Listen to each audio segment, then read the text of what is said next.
औज़ुबिल्लाहि मिनश्शैतानिर्रजीम बिस्मिल्लाहिर्रहमानिर्रहीम सल्लल्लाहु अलैहि वसल्लम। We are discussing vitamin D. और विटामिन डी का अभी तक हमने जो कन्वर्जन है from its sources to its active metabolite form, ये हमने अभी तक डिस्कस की है। और कौन से एंजाइम इसको रेगुलेट करते हैं इस पूरा मेटाबॉलिक प्रोसेस में, कौन सा रेगुलेटिंग एंजाइम है, ये भी अभी तक हमने डिस्कस किया है। इस लेक्चर में हम डिस्कस करते हैं vitamin D and calcium homeostasis, जो कि इसका प्रिंसिपल फंक्शन है बॉडी में।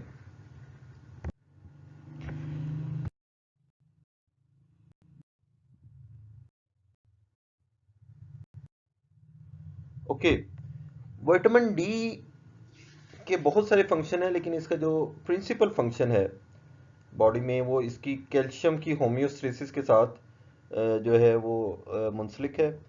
तो विटामिन डी इंटरेस्टिंगली जो आपकी हार्पर की भी हेडिंग है कि vitamin D metabolism is both regulated by and regulates calcium homeostasis.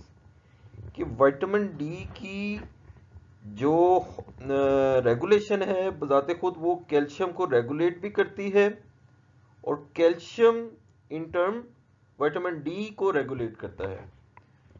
ये एक दूसरे को आपस में किस तरीके से रेगुलेट करते हैं, ये हम फ्लो चार्ट में लिपन कार्ट में बड़ी अच्छी तरीके से दिया है, हार्पर ने डिस्क्रिप्शन में दिया है। इसको हम डिटेल में डिस्कस कर लेते हैं। Okay, vitamin D control calcium homeostasis and in turn vitamin D metabolism is regulated by factors that respond to plasma concentration of calcium and phosphate. Calcium level specially अगर हम स्पेसिफिकली फोकस करें, calcium level के कम या ज़्यादा होने की वजह से विटामिन डी के लेवल कम या ज़्यादा होते हैं, और इन टर्म विटामिन डी के लेवल कम या ज़्यादा होने की वजह से कैल्शियम के लेवल कम या ज़्यादा हो सकते हैं। ठीक है, और बेसिकली 3 से 4 जो हार्मोन्स हैं इस पूरी साइकिल में इन्वॉल्व होते हैं।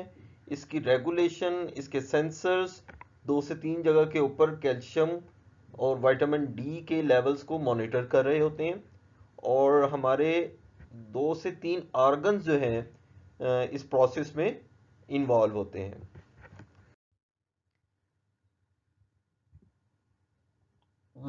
ये हम पहले भी डिस्कस कर चुके हैं कि कैल्सीट्रायोल और 125 डाईहाइड्रोक्सी कोलीकैल्सीफेरॉल विटामिन डी की सबसे एक्टिव मेटाबोलाइट है। जितने भी फंक्शन करने हैं विटामिन डी के वो बेसिकली इस फॉर्म ने करनी है, और ये फॉर्म जो है हाइड्रोक्सिलेशन या एक्टिव फॉर्म बनती है किडनी में। इसको हम देख लेते हैं। तो बेसिकली सारा फोकस जो है विटामिन डी के जरिए जो कैल्शियम की रेगुलेशन है वो किडनी के लेवल के ऊपर आके जो है वो फोकस होता है, और जितने भी एंजाइम पॉजिटिव और नेगेटिव फीडबैक मैकेनिज्म के जरिए इसको कंट्रोल कर रहे होते हैं, हार्मोन, वो सब हमारे इस लेवल के ऊपर इसको मैनेज करते हैं। its formation is tightly regulated by the plasma phosphate and calcium, tightly regulated। कैल्सिट्रोल की जो फॉर्मेशन है वो टाइटली रेगुलेटेड है। टाइटली रेगुलेटेड क्यों है इसको भी अभी हम डिस्कस कर लेते हैं। विटामिन डी को बेटा अभी आप देखेंगे मार्केट में भी, और हम पहले भी डिस्कस कर चुके हैं कि एक सुपरमैन के तौर पे पेश किया जा रहा है। कोविड में भी इसका रोल डाल रहे हैं, कैंसर में भी इसका रोल डाल रहे हैं, डायबिटीज़ में भी इसका रोल डाल रहे हैं, इम्यूनिटी में भी इसका रोल डाल रहे हैं। लेकिन जो फंक्शन है जो हमारी बुक में डिस्क्रिप्शन भी है और जो कॉमनली ये परफॉर्म भी करता है वो इसकी कैल्शियम होम्योस्टेसिस के साथ लिंक है। बाकी फंक्शंस को भी हम सुपरफिशियली नेक्स्ट लेक्चर में देख लेंगे।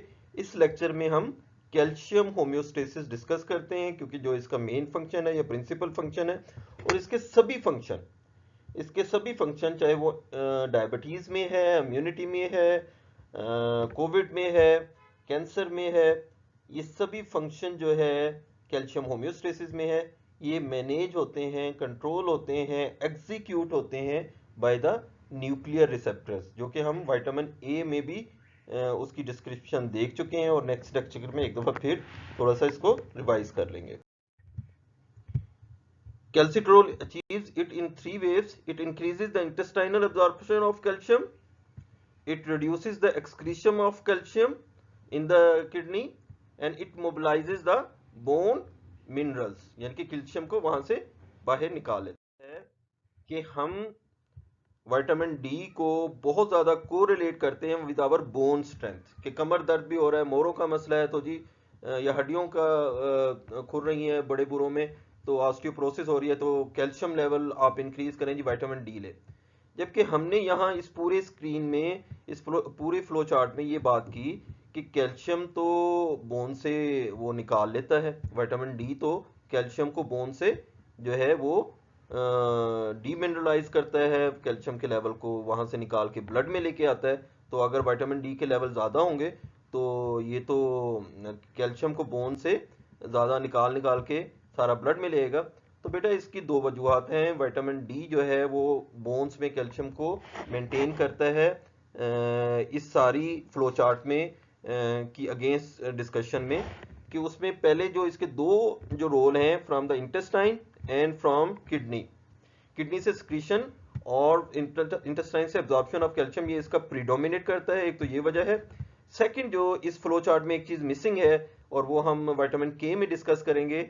आजकल जितनी भी प्रिपरेशंस आ रही हैं विटामिन डी की, उसमें K3 का छोटा सा, यानी कि विटामिन के का एक सब जो केमिकल फॉर्म है विटामिन K3 जो है वो इंक्लूड की जा रही है। अब वो किस लिए इंक्लूड की जा रही है कि एक हार्मोन है ऑस्टियोकैल्सिन, ठीक है, ऑस्टियोकैल्सिन। विटामिन डी जो है एक्टिव मेटाबोलाइज ऑस्टियोकैल्सिन को भी जो है वो एक्टिवेट करता है, और दूसरा सोर्स ऑस्टियोकैल्सिन को एक्टिवेट करने का वो विटामिन K3 है, ठीक है। ऑस्टियोकैल्सिन जैसे ही विटामिन डी के एक्टिव फॉर्म एक्टिवेट होती है, या विटामिन के आप लेते हैं, तो ऑस्टियोकैल्सियन भी यहाँ जो है वो इंक्रीज हो जाती है, ठीक है। ऑस्टियोकैल्सियन हार्मोन यहाँ इंक्रीज हो जाता है, जो कि बोन को मोबिलाइज करता है, कैल्शियम को मोबिलाइज करता है in the bone and in the dentin, दांतों में और बोन्स में ऑस्टियोकैल्सिन को कैल्शियम को दोबारा से एब्जॉर्ब कराता है और यहाँ मिनरलाइज कराता है। एक तो ऑस्टियोकैल्सिन का रोल है यहाँ, दूसरा कैल्सिटोनिन है, वो independent of the this vitamin D है। कैल्सिटोनिन थायराइड से रिलीज होगा और कैल्शियम की मिनरलाइजेशन को डिक्रीज करेगा। जो डिस्कस किया वो होम्योस्टेसिस ऑफ द कैल्शियम है, जो कि बहुत इंपॉर्टेंट है ब्लड में, और इसका विटामिन डी का कैल्शियम होम्योस्टेसिस में जो रोल है वो हमने डिस्कस किया।